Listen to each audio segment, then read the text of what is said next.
kita semua. Yang terhormat Bapak Kepala Sekolah SMP Negeri 3 Walu Selatan, yang terhormat Bapak dan Ibu Guru yang hadir pada acara diseminasi pada pagi hari ini. Puji syukur mari kita panjatkan kepada Tuhan Yang Maha Kuasa yang pada pagi hari ini kita masih diberi rahmat, kesehatan dan kesempatan sehingga kita dapat berkumpul pada pagi hari ini dalam acara diseminasi calon guru penggerak angkatan 10 Kabupaten Labuhan Batu Utara. Baiklah, susunan acara pada hari ini adalah yang pertama pembukaan, yaitu saya sendiri. Yang kedua akan sambutan oleh Bapak Kepala Sekolah SMP Negeri 3 Walu Selatan. Yang keempat diseminasi budaya positif oleh calon guru penggerak angkatan 10 Kabupaten Labuhan Batu Utara. Yang keempat doa, dan yang kelima penutup. Baiklah, akan kita lanjutkan kata sambutan dari Bapak Kepala Sekolah SMP Negeri 3 Walu Selatan. Kepada Bapak Kepala Sekolah kami persilakan.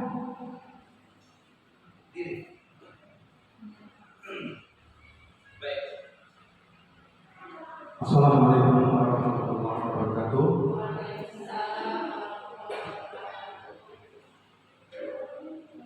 Yang saya hormati Bapak Ibu Guru, khususnya guru calon penggerak dan Bapak Ibu Guru peserta untuk mengikuti destinasi calon penggerak ini. Puji syukur kita ucapkan kepada Allah SWT yang masih memberikan rahmat dan hidayah kepada kita sehingga kita pagi ini dapat melaksanakan aktivitas untuk destinasi calon guru penggerak.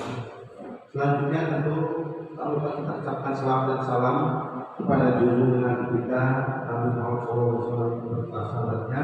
Mudah-mudahan kelak kita akan bertambah bersamaannya.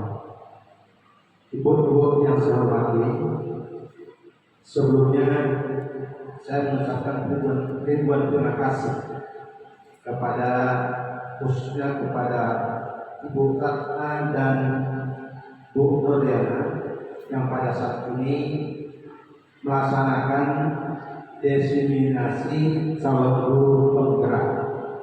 Begitu juga terima kasih saya kepada peserta dukungan lain yang turut mendukung pelaksanaan program ini.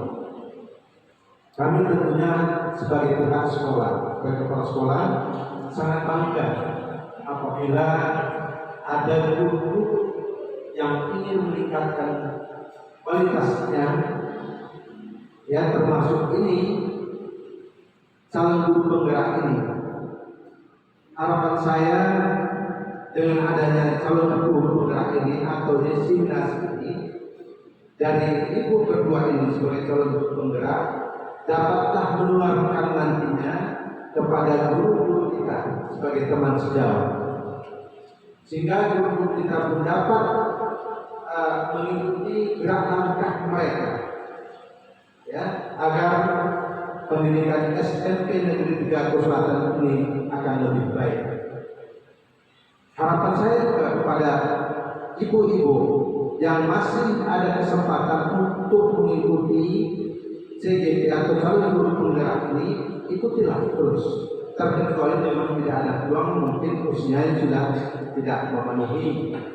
Tapi bagi mereka, bagi ibu-ibu yang masih mencukupi, masih bisa ikuti.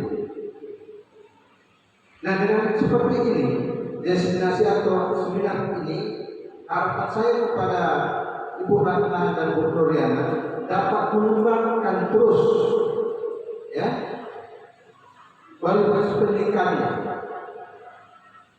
ya, dapat mengembangkan terus kualitas pendidikannya. Mungkin saat ini, ya, ibu berdua masih tergolong S1, mungkin ke depannya nanti bisa bila ada kesempatan terus ke S2, kembangkan terus.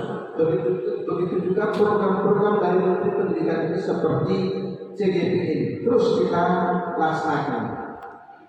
Kiranya dengan seperti ini nantinya akan membawa nilai positif bagi kemajuan SMP Negeri 3 Walu Selatan. Saya rasa saya tidak berpanjang lebar untuk menyampaikan kata sambutan ini. Kiranya saya beri demikian. Assalamualaikum warahmatullahi wabarakatuh.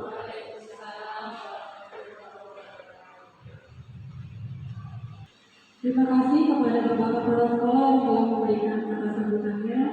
Selanjutnya yang ketiga ialah pemaparan diseminasi budaya positif oleh calon guru penggerak angkatan 10 Kabupaten Labuhan Batu Utara, yaitu oleh Ibu Ratnawati SPD.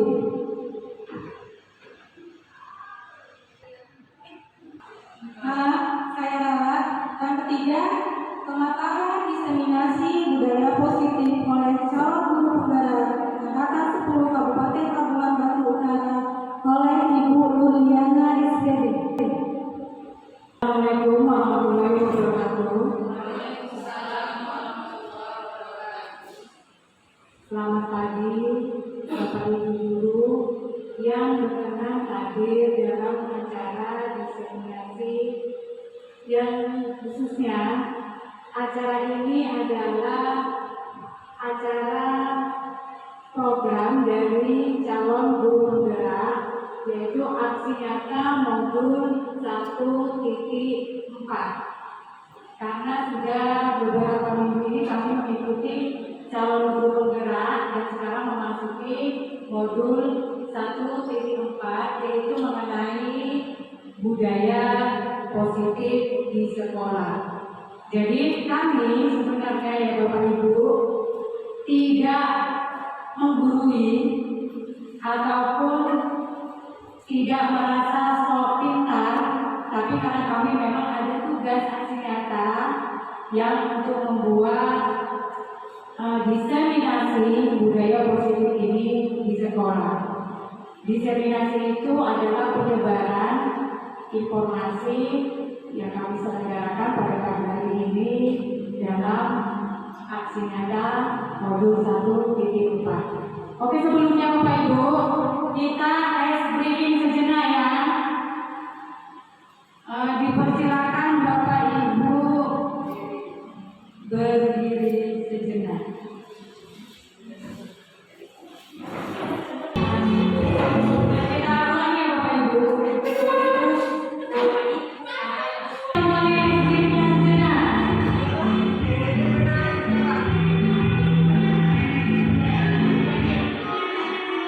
Hanya di Guna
ice breaking. Bagaimana perasaannya?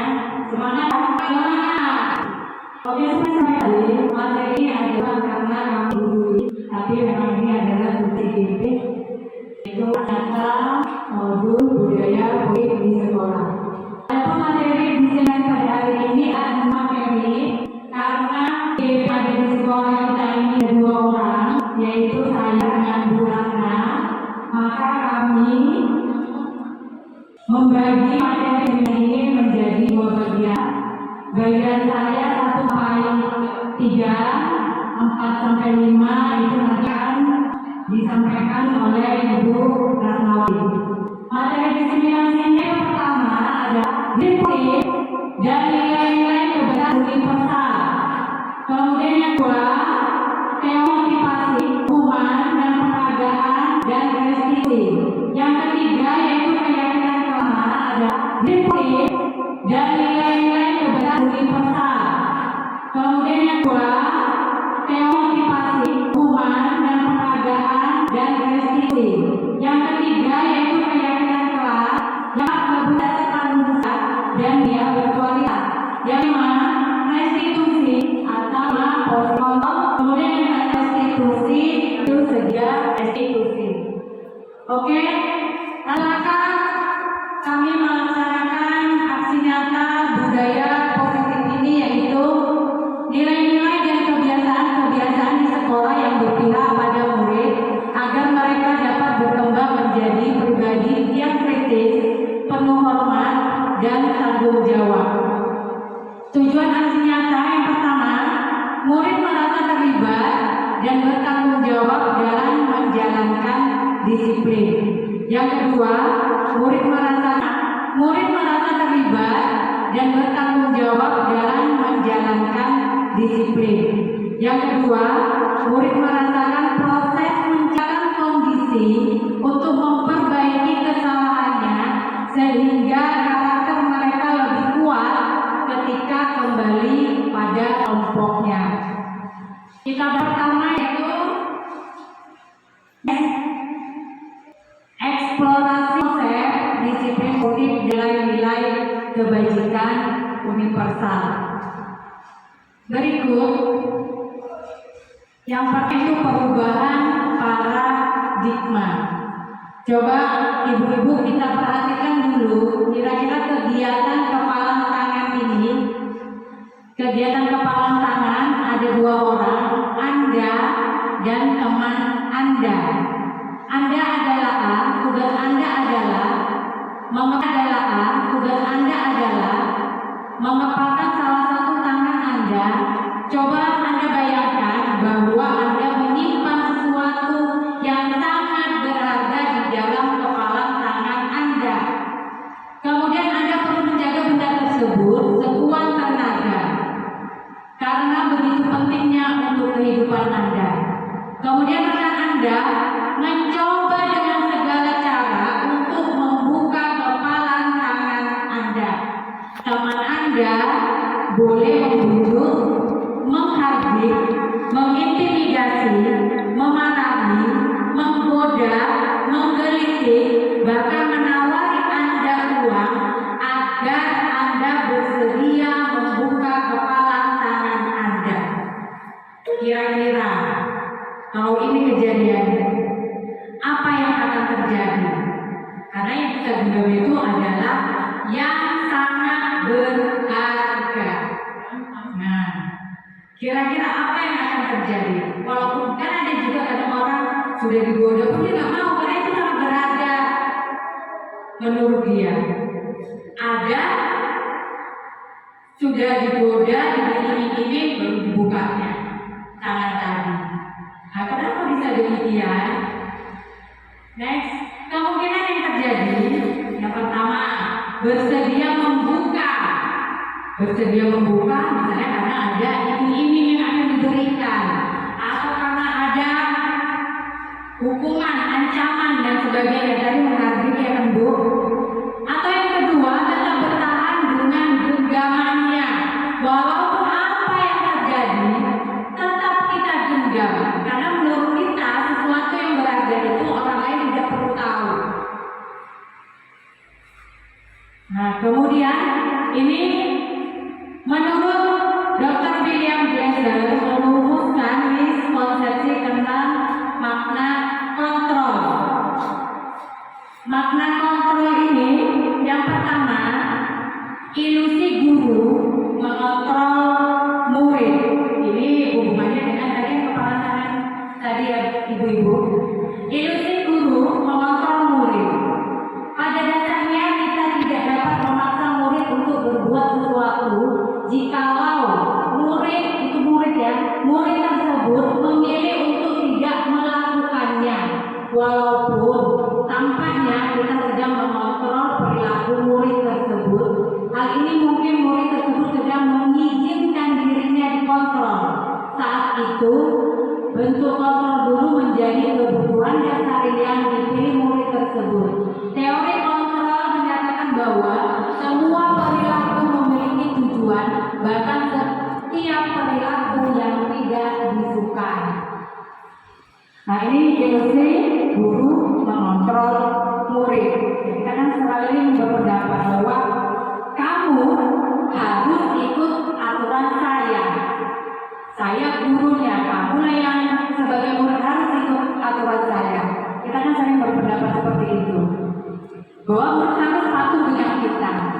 Nah, itu menurut itu ilusi kita bahwa guru adalah mengontrol murid, karena mungkin merasa kita orang dewasa dan murid-murid itu adalah anak-anak. Begitu juga di dalam lingkungan rumah tangga kita juga sebagai orang tua, itulah menurut pendapat kita bahwa kita yang menentukan hidup anak-anak kita, mau arah yang macam mana, mau arah yang bagaimana. Nah, kemudian di situ dikatakan bahwa setiap perilaku memiliki tujuan.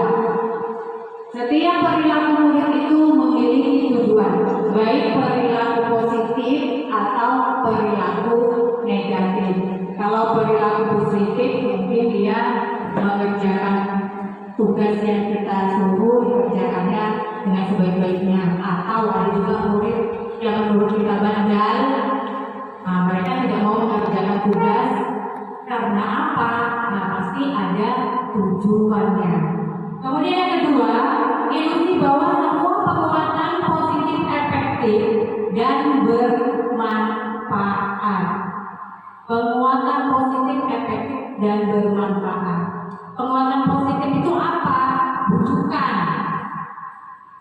Bujukan dalam bentuk-bentuk kontrol segala usaha untuk mempengaruhi murid agar mengurangi suatu perilaku tertentu adalah suatu usaha untuk mengontrol murid tersebut.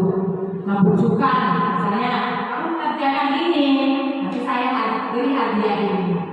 Kalau kamu tidak mengerjakan ini, maka kamu akan saya hukum. Nah, itu adalah yang negatifnya. Kalau positifnya misalnya memberi hadiah, memberi penghargaan.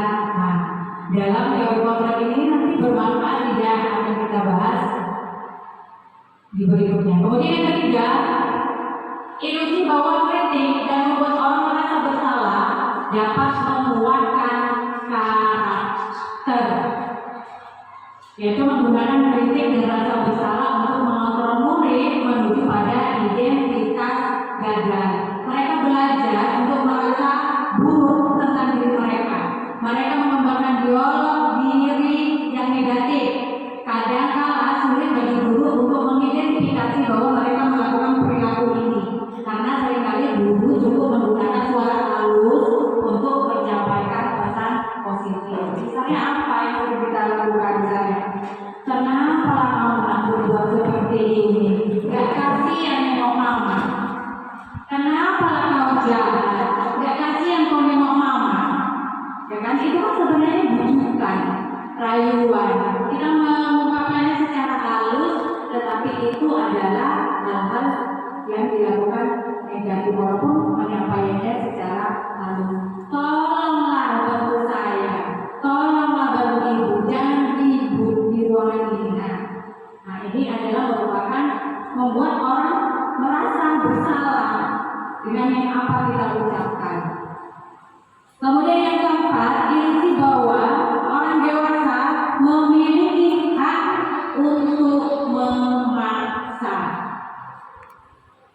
Banyak orang dewasa yang percaya bahwa mereka memiliki tanggung jawab untuk membuat murid-murid berbuat hal-hal tertentu. Apapun yang dilakukan dapat diterima selama ada sebuah kemajuan berdasarkan sebuah penuturan kinerja. Pada saat itu pula, orang dewasa akan menyadari bahwa perilaku memaksa tidak akan efektif untuk jangka waktu panjang dan sebuah hubungan permusuhan akan terbentuk. Nah, ini ibu-ibu.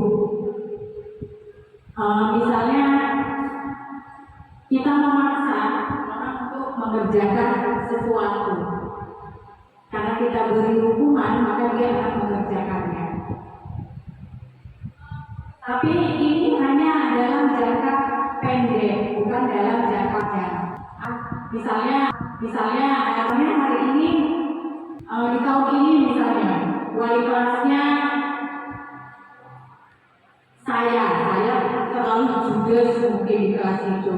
Jadi setiap ada pelajaran akan saya hukum. Jadi anak-anak merasa takut. Tapi kemudian di tahun berikutnya ternyata berganti wali kelas. Ibu itu lemah lembut, tidak judes seperti saya. Apakah hukuman tadi akan berlangsung lagi? Apakah anak-anak akan merasa takut lagi? Tidak. Karena itu tadi kita memaksa itu hanya dalam jangka waktu yang pendek, jangka panjang tidak akan terjadi. Karena mereka siswa itu akan berkembang dan berubah pikiran sesuai kondisi yang ada pada diri mereka. Halo, ini yang tadi ya ibu.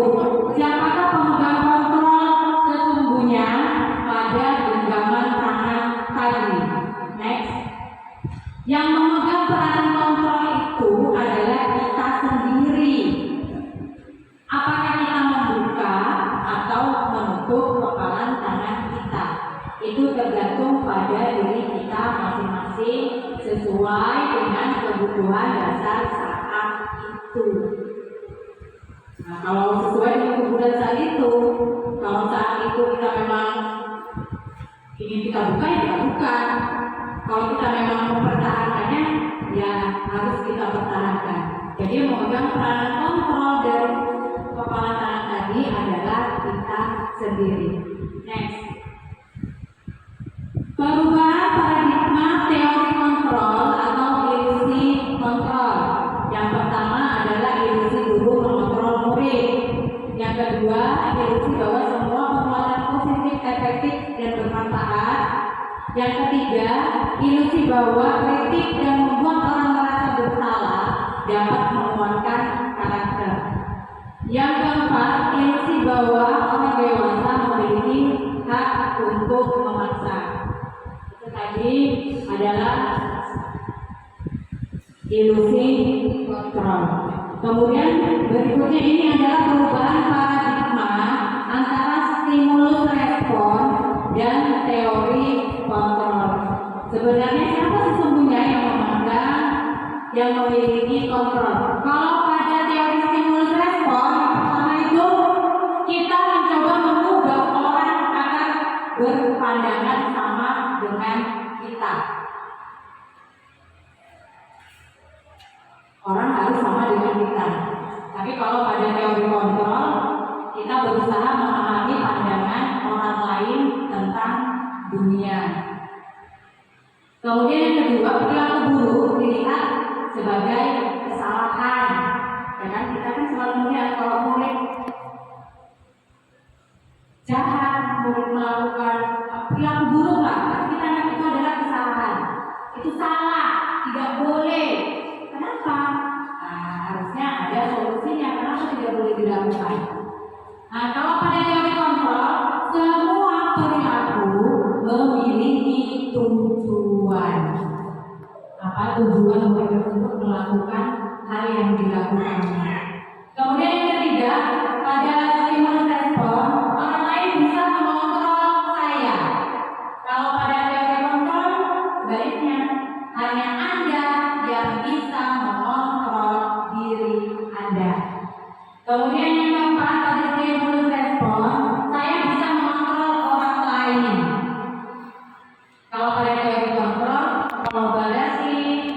konsensus menciptakan pilihan baru. Kemudian yang kelima, pemaksaan ada pada saat rujukan gagal.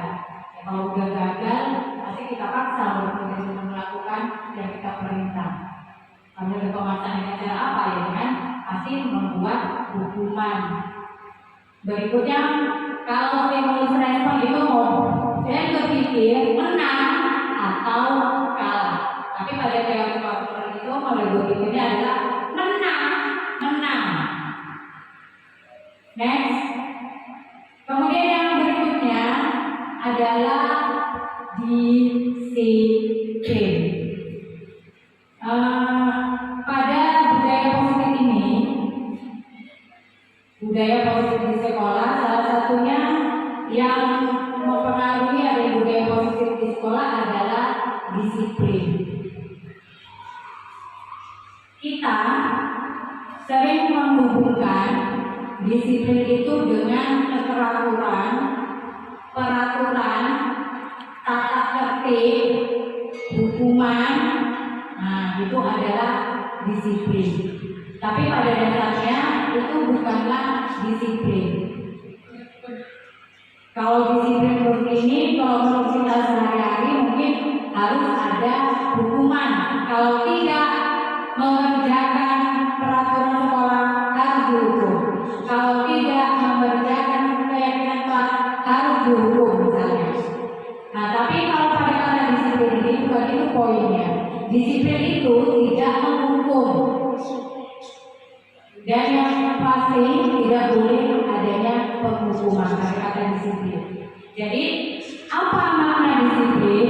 Disiplin berarti berasal dari bahasa Latin arti disiplina dan artinya belajar. Makna asal dari kata ini berkonotasi dengan disiplin diri dari murid-murid Socrates dan Plato. Disiplin diri membuat orang menggali potensinya menuju sebuah tujuan apa yang dia hargai. Namun dalam budaya kita makna disiplin telah berubah menjadi sesuatu yang dilakukan seseorang pada orang lain untuk mendapatkan kepatuhan. Kecenderungan umum adalah menghubungkan kata disiplin dengan ketidaknyamanan, bukan dengan apa yang kita hargai atau pencapaian suatu tujuan mulia. Jadi disiplin adalah kemampuan memerintah diri sendiri dalam mengontrol dan menguasai diri untuk memilih tindakan yang mengacu pada nilai-nilai yang kita hargai dan penuh tanggung jawab tanpa diperintah orang lain. Itulah yang dimaksud dengan disiplin. Kemudian berikutnya nilai kebajikan universal. Nilai kebajikan universal ini adalah nilai-nilai yang disepakati bersama. Nilai kebajikan universal itu misalnya keadilan, keselamatan, tanggung jawab, kejujuran, rasa syukur, berprinsip, integritas, kasih sayang, kasih berkomitmen, percaya diri, kesabaran dan keamanan. Jadi pada nilai kebajikan yang ini dicapai oleh setiap anak Indonesia kita kenal dengan profil pelajar Pancasila. Ini pada kurikulum Merdeka yang Ibu.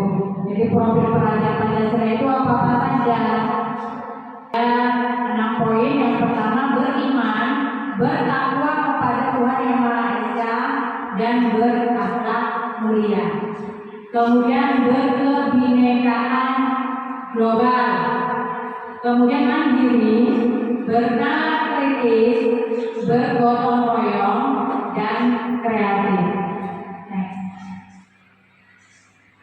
Kemudian kita masuk yang kedua yaitu teori motivasi, hukuman, dan penghargaan dan restitusi. Menurut Diana Gosen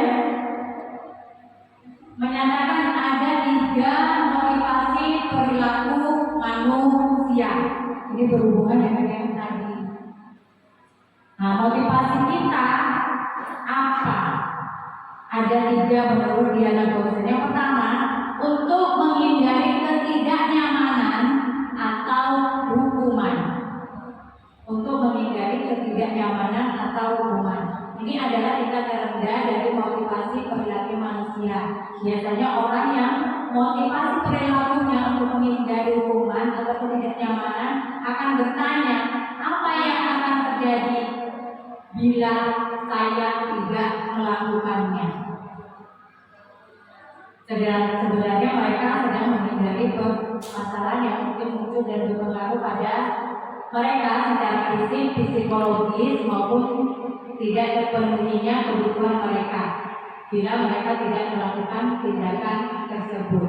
Jadi kita melakukan ini berdasarkan kalau ada hukumannya. Kalau tidak mengerjakan berarti ada hukumannya. Makanya kita harus mengerjakannya supaya tidak dihukum. Nah, inilah yang dimaksud dengan untuk menghindari ketidaknyamanan atau hukuman. Motivasi ini bersifat eksternal atau motivasi yang dari dalam diri kita sendiri atau dari luar tubuh kita. Ini yang pertama, untuk menghindari ketidaknyamanan atau hukuman. Yang kedua, untuk mendapatkan imbalan atau penghargaan dari orang lain. Motivasinya apa? Oh, saya mengerjakan tugas agar diberi hadiah. Saya datang ke sekolah tepat waktu supaya mendapatkan penghargaan. Misalnya, murid-murid saya belajar setiap hari supaya ranking kelas. Nah, itu adalah motivasi yang di kelas itu. Misalnya saya guru matematika, selalu memberikan penghargaan kepada murid yang mengerjakan tugas dengan memberikan hadiah. Misalnya dapat rank 1. Setiap pelajaran matematika setiap hari itu saya berikan itu. Setelah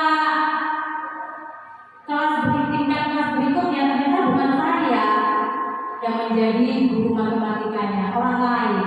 Dan ibu itu tidak melakukan seperti yang saya lakukan. Apakah murid-murid tadi akan berlomba-lomba mengerjakan tugas?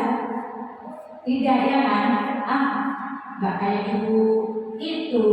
Kalau saya juga dikasih bonbon, nggak kayak ibu yang dulu. Saya puja dikasih ini, dikasih penghargaan. Maka setelah guru yang lain itu tidak akan mengerjakannya lagi. Berarti penghargaan ini hanya dalam jangka pendek, jangka panjang mereka tidak akan mau lagi kalau tidak mendapatkan penghargaan. Sama juga dengan kita misalnya datang ke sekolah tidak tepat waktu atau datang ke sekolah tepat waktu karena apa? Mengharapkan imbalan misalnya. Nah, itu adalah motivasi kita yang eksternal dari luar diri kita. Jadi yang ketiga, yaitu untuk menjadi orang yang mereka inginkan dan menghargai diri sendiri dengan nilai-nilai yang mereka percaya.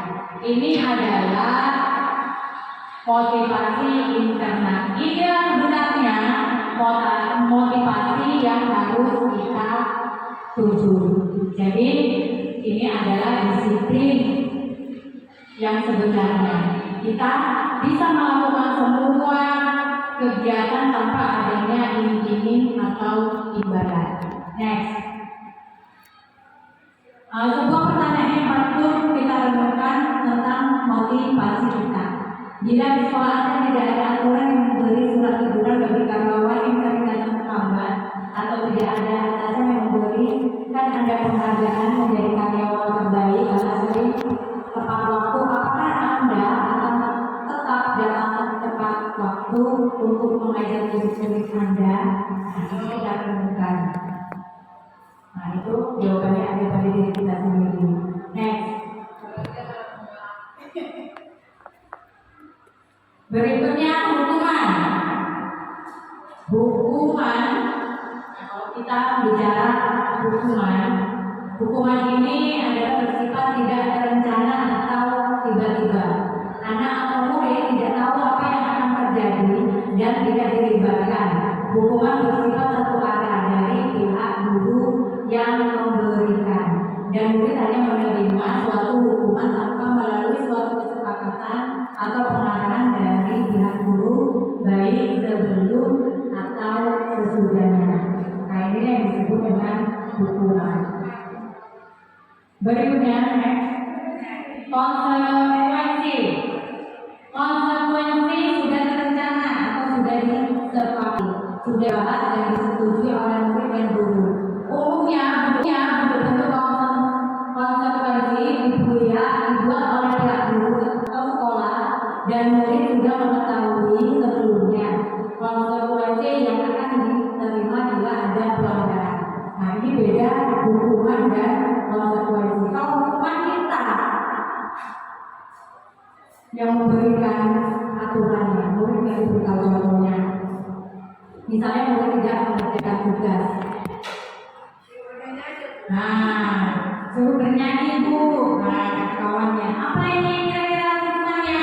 Bernyanyi. Merugikan muridnya tidak? Merugikan murid yang tadi sebenarnya. Atau misalnya murid terlambat, kita suruh membersihkan lingkungan sekolah menjadi sampah. Nah, itu tidak boleh sebenarnya.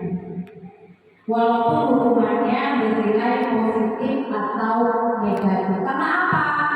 Karena akan merugikan hak murid.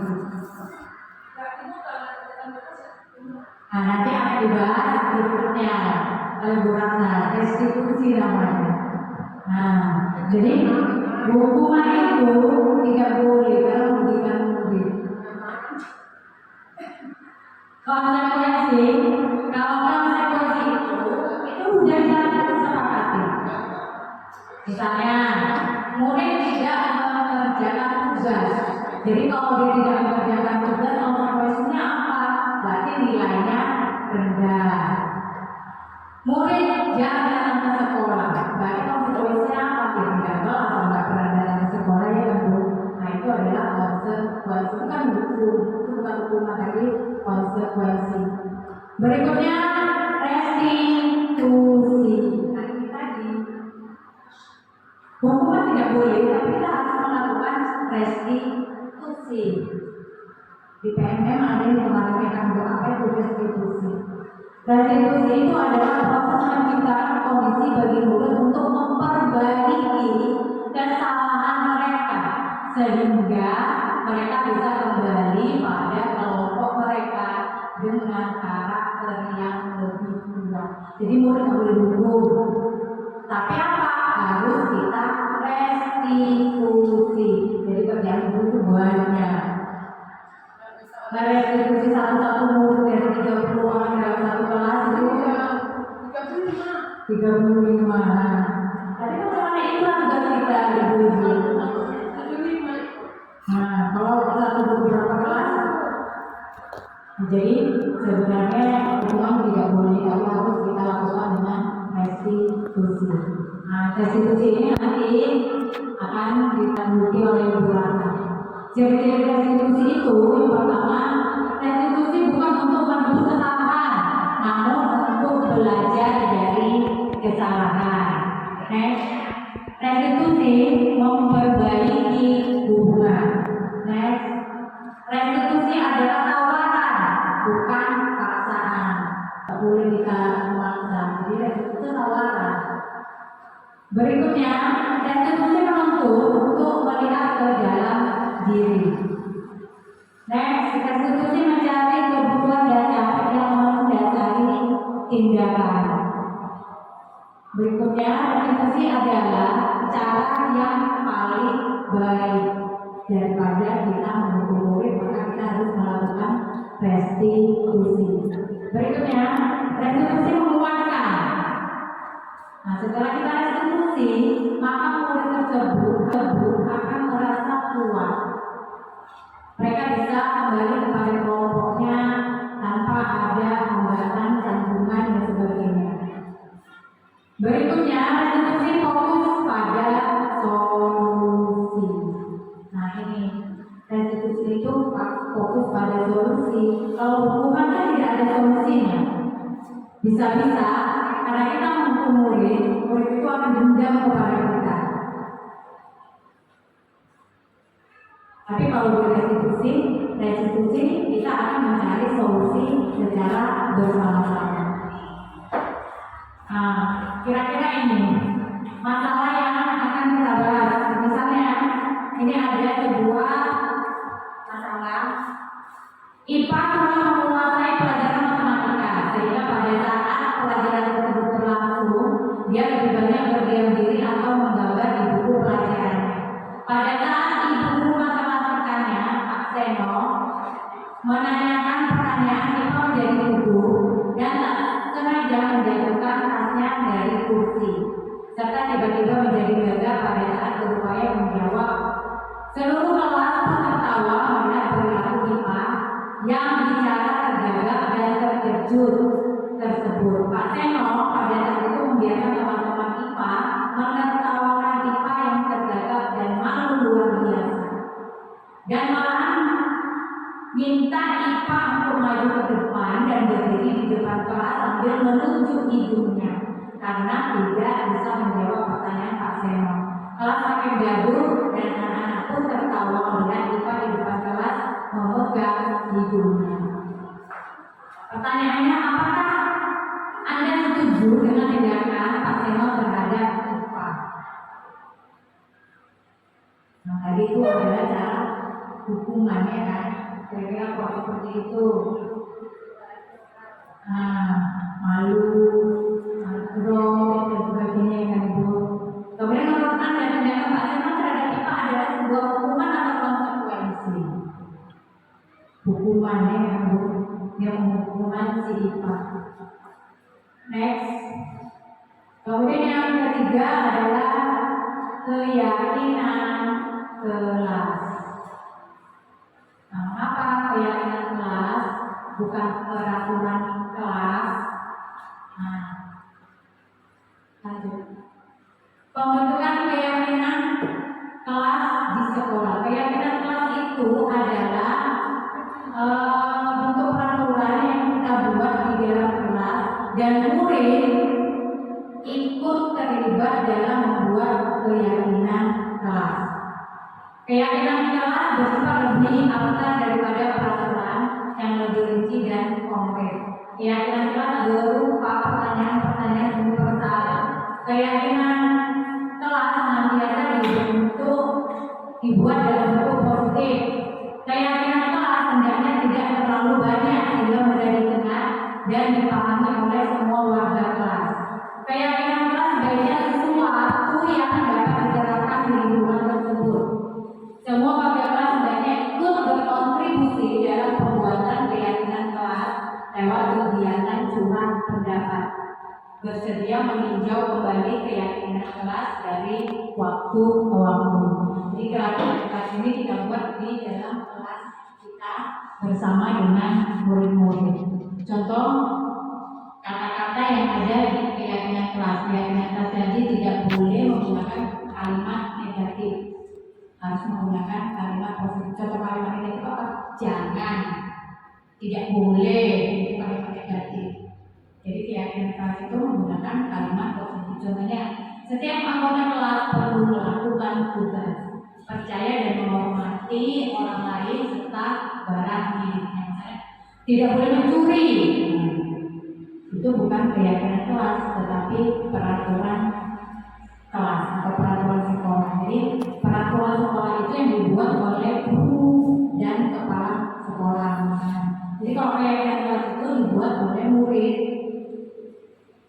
dan gurunya dan harus dilaksanakan secara konsisten. Kalau misalnya keyakinan kelas itu tidak efektif, maka bisa dirubah mencari yang lebih baik. Nah, keyakinan kelas itu tidak boleh ada hukuman, ya kan? Kembali lagi, murid tidak boleh dihukum. Nah, ini adalah contoh-contoh keyakinan kelas. Setiap anggota kelas perlu belajar, berkomitmen terhadap setiap tugas. Setiap anggota kelas perlu merasa aman. Ini adalah contoh-contoh keyakinan kelas. Oke, selanjutnya berikutnya akan disambung oleh Ibu Ranawati. Nah, seluruh tindakan manusia itu pasti memiliki tujuan. Tindakan manusia kita memiliki tujuan.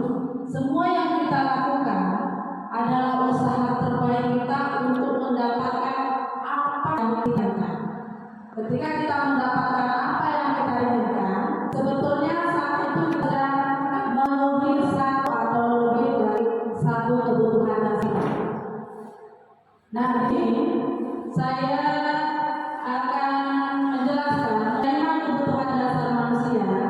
Yang pertama adalah bertahan hidup.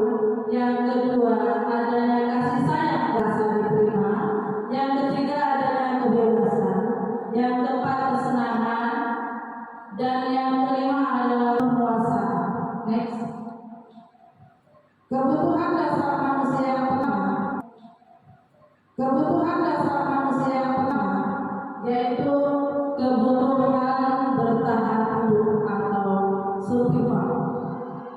Apa itu artinya? Adalah kebutuhan yang bersifat fisiologis untuk bertahan hidup. Misalnya kita hidup karena ada kesehatan, kemudian adanya rumah, kemudian makan. Kemudian ada juga kebutuhan biologis, termasuk kebutuhan untuk bertahan hidup. Ada juga namanya komponen psikologis. Pada kebutuhan ini meliputi kebutuhan akan perasaan. Kemudian yang kedua, kebutuhan untuk disayangi dan diterima, meliputi kebutuhan akan hubungan dan koneksi sosial, kebutuhan untuk memberi dan menerima kasih sayang, dan kebutuhan untuk merasa menjadi bagian dari suatu kelompok. Kebutuhan yang kedua ini termasuk ke dalam kita saling bersosialisasi dengan kawan-kawan kita ataupun dalam masyarakat. Di sini kita saling disayangi dan diterima. Kemudian yang ketiga adanya penguasaan, kebutuhan pengakuan atas kemampuan kita. Misalnya kebutuhan ini berhubungan dengan adanya kekuatan untuk mencapai sesuatu, menjadi kompeten, menjadi terampil, kemudian kita memiliki prestasi dan keterampilan kita sehingga kita didengarkan dan memiliki rasa harga diri. Kemudian kebutuhan dasar yang keempat adalah kebutuhan untuk bebas, adalah kebutuhan akan kemandirian. Kita bisa mandiri, kemudian kita mempunyai otonomi, kemudian memiliki pilihan dan mampu mengendalikan arah hidup seseorang. Kita bebas melakukan apapun sesuai dengan apa yang kita mau. Ini adalah kebutuhan untuk bebas. Kemudian yang kelima adanya kebutuhan akan kesenangan. Artinya apa? Kebutuhan untuk mencari kesenangan. Misalnya bermain, tertawa. Nah, bayangkan kalau kita, ibu-ibu semua, kita hidup tanpa adanya kesenangan, tidak gembira, maka apa yang terjadi? Tentu hidup ini akan terasa hampa. Kemudian menurut Glasser menghubungkan kebutuhan akan kesenangan dengan belajar. Next.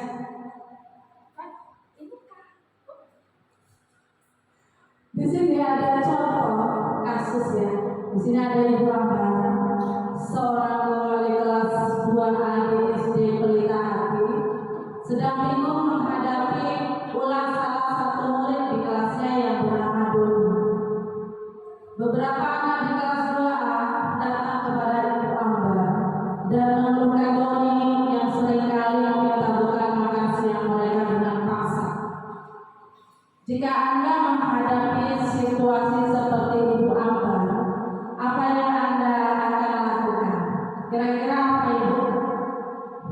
Apabila ada siswa yang mengalami masalah seperti ini, kira-kira apa yang dilakukan? Kemudian apa kira-kira alasan Doni melakukan hal tersebut? Tentunya ibu antar akan memanggil ada restitusi, memanggil siswa yang bernama Doni untuk melakukan restitusi. Di situ ditanyakan, kenapa Kak Doni melakukan hal itu? Sebenarnya apa tujuannya? Kita berbicara dari ke hati, kita akan mencari solusinya. Nah, di situ akan ada timbul pernyataan oleh anak tersebut. Kemungkinan anak tersebut tidak membawa bekal. Dia selera dengan apa yang dibawa oleh teman-temannya, sehingga anak tersebut dengan cara yang salah dan dengan cara tidak memintanya dengan cara yang tidak baik, yaitu dengan cara paksa. Nah, di sini kebutuhan yang dipenuhi oleh anak tersebut adalah kebutuhan tentang makanan atau kebutuhan hidup. Kebutuhan yang pertama, kebutuhan untuk bertahan hidup, yaitu memerlukan makanan. Lanjut. Kemudian di sini ada 5 posisi kontrol kita sebagai guru untuk merestitusi anak siswa yang bermasalah. Menurut Daniel Gosen dalam bukunya Restitution Restructuring School Discipline pada tahun 1998, mengemukakan bahwa guru perlu meninjau kembali penerapan disiplin di dalam ruang-ruang kelas mereka. Apakah telah efektif? Apakah telah berpesan kepada murid? Apakah sudah memerdekakan murid? Kemudian bagaimana dan bagaimana caranya supaya guru tersebut melakukannya? Nah, di sini Gosen berkesimpulan ada 5 posisi kontrol yang bisa diterapkan seorang guru. Boleh guru ataupun kita sebagai orang tua menerapkan anak kita di rumah, ataupun atasan dalam melakukan kontrol tersebut. Yang pertama adalah sebagai penghukum, yang kedua pembuat rasa bersalah, yang ketiga sebagai teman, yang keempat sebagai pemantau, dan yang kelima adalah manajer. Next. Posisi kontrol yang pertama adalah sebagai penghukum. Seorang penghukum ini, Bu, biasanya menggunakan hukuman fisik maupun verbal. Kalau fisik itu kan badan siswa tersebut atau badan anak tersebut. Kalau dia verbal itu biasanya dengan kata-kata, bisa kata-kata yang menyakitkan ataupun bisa mencaci misalnya, itu termasuk hukuman verbal. Orang yang menjalankan posisi penghukum selalu mengatakan bahwa sekolah memerlukan sistem atau alat yang dapat menekan murid-murid lebih dalam lagi, terutama dalam disiplin. Jadi sebagai penghukum, guru yang menerapkan posisi penghukum selalu berkata begini, Bapak Ibu, selalu begini ya Ibu, patuhi aturan saya atau awas, kamu selalu saja salah, pasti selalu yang terakhir selesai. Nah, ini termasuk kata-kata sebagai penghukum. Guru seperti ini senantiasa percaya hanya ada satu cara agar pembelajaran bisa berhasil, yaitu cara guru tersebut. Jadi yang dilakukan adalah cara guru supaya bisa menghukum anak tersebut. Yang kedua, adanya pembuat merasa bersalah. Pada posisi ini biasanya guru akan bersuara lebih lembut. Pembuat rasa bersalah akan menggunakan keheningan yang membuat orang lain merasa tidak nyaman, bersalah, atau rendah diri. Kata-kata yang sangat kecewa kali dengan kamu. Kenapa kamu selalu melakukan kesalahan? Dia melakukan tersebut dengan kata-kata yang berbuat. Berapa kali Bapak harus memberitahu kamu ya nak? Kenapa kamu selalu saja tidak mengerjakan tugas? Itu membuat merasa bersalah. Siswa itu merasa bersalah dengan apa yang dilakukan. Nah, kata-kata seperti ini, pada posisi ini murid akan mengalami ataupun memiliki penilaian diri yang buruk tentang diri mereka. Murid merasa tidak berharga dan telah mengecewakan orang-orang yang disayanginya. Next, yang ketiga, posisi kontrolnya adalah sebagai teman. Nah, biasanya pada posisi ini guru itu tidak akan menyakiti murid, tetapi dia berupaya mengontrol murid melalui persuasi. Apa itu persuasi itu? Persuasi itu seperti bujukan atau mengajarkan. Posisi teman pada guru bisa negatif ataupun positif. Positif di sini berupa hubungan baik yang terjalin antara guru dan murid. Guru di posisi teman menggunakan hubungan baik dan humor untuk mempengaruhi seseorang. Contohnya, ayo bantulah demi Bapak ya nak. Atau ayo ingat tidak bantu Bapak selama ini. Ya sudah, kali ini tidak apa-apa, nanti Ibu bantu ya. Nah, itu seperti contoh sebagai teman. Hal negatif dari posisi teman adalah bila suatu saat guru tersebut tidak membantu murid, maka murid akan kecewa dan berkata, saya pikir ibu itu teman saya pikir bapak itu teman saya. Jadi di sini murid akan merasa kecewa dan tidak mau lagi berusaha. Next, posisi yang keempat adalah pemantau. Memantau di sini berarti mengawasi. Pada saat kita mengawasi, kita bertanggung jawab atas perilaku orang-orang yang kita awasi. Posisi pemantau berdasarkan pada peraturan dan konsekuensi.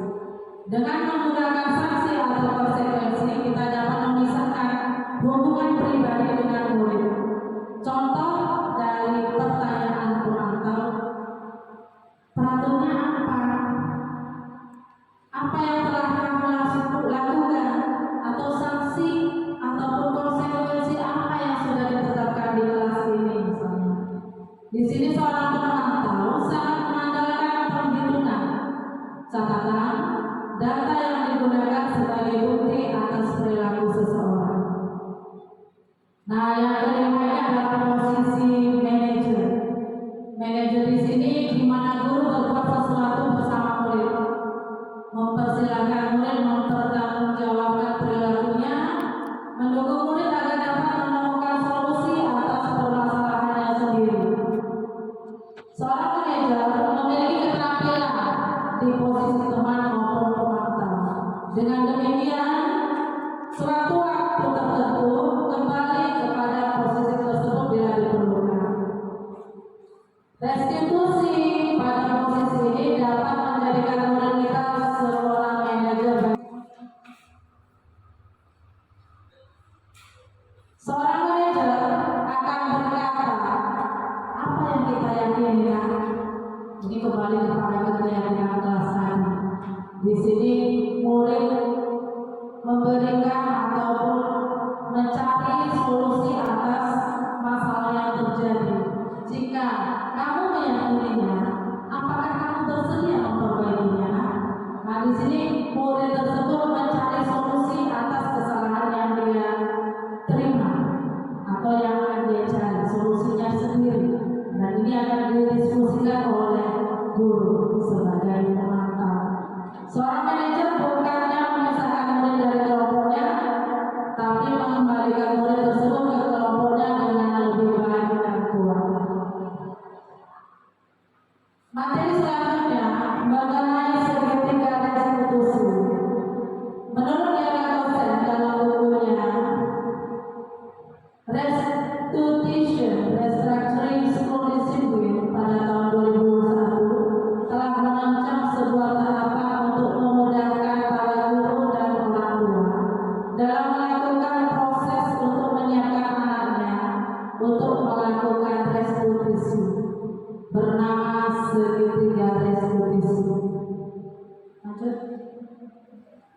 di sini ada sedikit garis fungsi. Yang pertama adalah menstabilkan identitas. Posisi yang kedua adalah validasi tindakan yang salah. Yang ketiga menanyakan keyakinan. Nah di sini validasi tindakan yang salah bisa dilakukan dengan cara adakah cara yang lebih efektif untuk mendapatkan apa yang kamu butuhkan?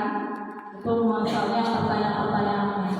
Kemudian kamu tentu punya alasan mengapa melakukan itu. Menanyakan keyakinan. Keyakinan keras apa yang telah kita sepakati? Kamu ingin menjadi orang yang seperti apa? Next. Yang pertama menstabilkan identitas atau stabilis the identity.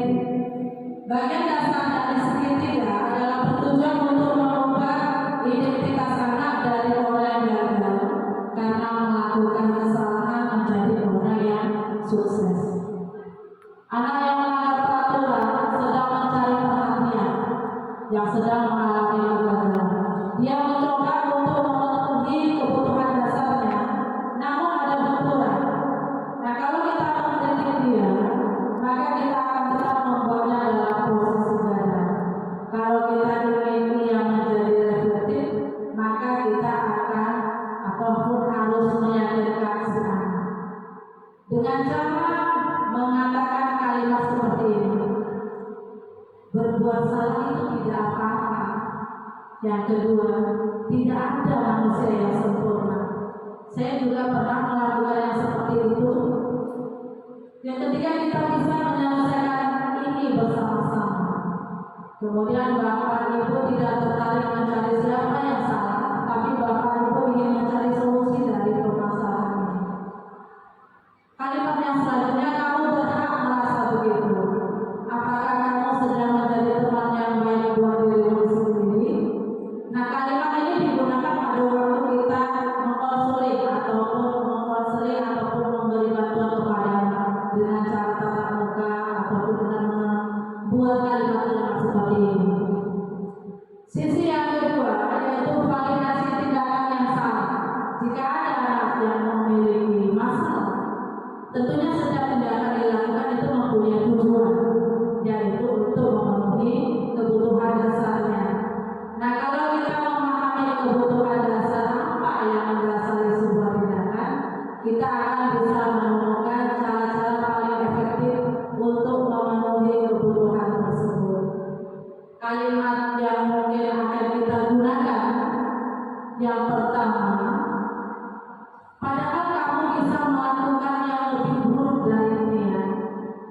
Nah, itu biasanya kalau kita mau membuat validasi salah. Padahal kamu bisa melakukan yang lebih buruk dari ini ya. Kemudian kamu pasti punya alasan mengapa melakukan hal itu. Atau kamu patut bangga pada dirimu sendiri karena kamu telah melindungi sesuatu yang penting buatmu. Atau juga kamu boleh memperhatikan sikap itu, tapi kami harus menambahkan sikap yang baru. Sisi yang ketiga yaitu menanyakan keyakinan. Teori kontrol menyatakan bahwa kita pada dasarnya termotivasi secara internal. Ketika identitas sukses telah tercapai, yaitu langkah 1, dan tingkah laku yang salah telah divalidasi, langkah 2, maka anak akan siap untuk dihubungkan dengan nilai-nilai yang dia percaya dan berpindah menjadi orang yang dia inginkan. Jadi kita akan menanyakan keyakinan dia supaya anak itu bisa berubah. Pertanyaannya yang menghubungkan kamu jadi orang yang seperti apa itu termasuk ke dalam pertanyaan-pertanyaan mengenai keyakinan kita terhadap anak. Penting untuk menanyakan ke anak kebutuhan seperti apa yang mereka inginkan.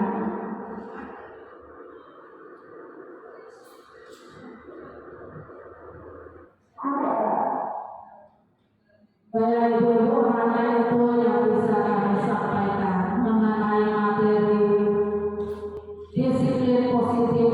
Mudah-mudahan materi ini bisa bermanfaat untuk kita semua. Akhirul kalam, saya akhiri.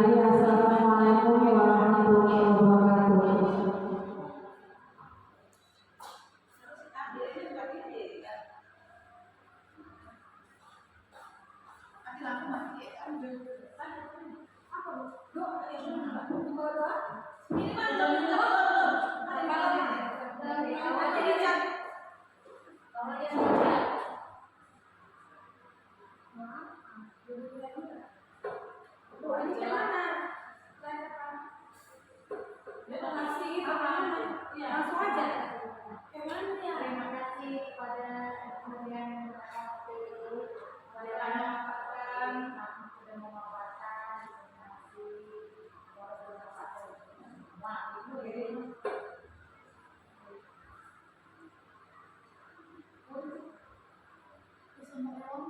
Terima kasih. Mana Bu?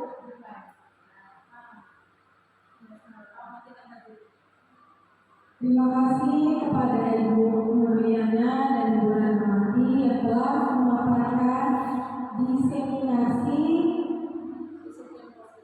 disiplin positif. Baca kan? Iya, kalau usah baca ini ya kan? mudah-mudahan pantas aja dulu. Baiklah, terima kasih kepada Ibu Nuriana dan Ibu Rahmati yang telah membacakan atau memaparkan diseminasi budaya positif.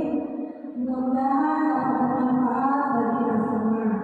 Selanjutnya yang keempat yaitu berdoa yang akan dibawakan oleh Ibu Jamila SPD. Pada Ibu Jamila, kami persilakan.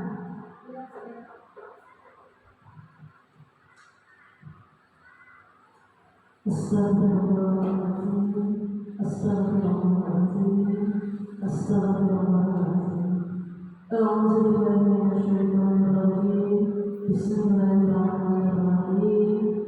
Alhamdulillahirabbil alamin, arrahmanirrahim, maliki yaumiddin. Iyyaka na'budu wa iyyaka nasta'in. Iyyaka na'budu wa iyyaka nasta'in. Iyyaka na'budu wa iyyaka nasta'in. Allahumma inna nas'aluka salamatan fid dunya wa afiyatan fil jasadina wa ziyadatan fil ilmina wa barakatan fil rizqina wa tawbatan qabla al-maut wa rahmatan 'inda al-maut wa maghfiratan ba'da al-maut. Allahumma hawwin 'alaina ya rabbi sakaratul maut wa najjini minan nar وعند الحساب. اهدنا الصراط المستقيم صراط الذين أنعمت عليهم غير المغضوب عليهم ولا الضالين. آمين آمين آمين يا رب العالمين.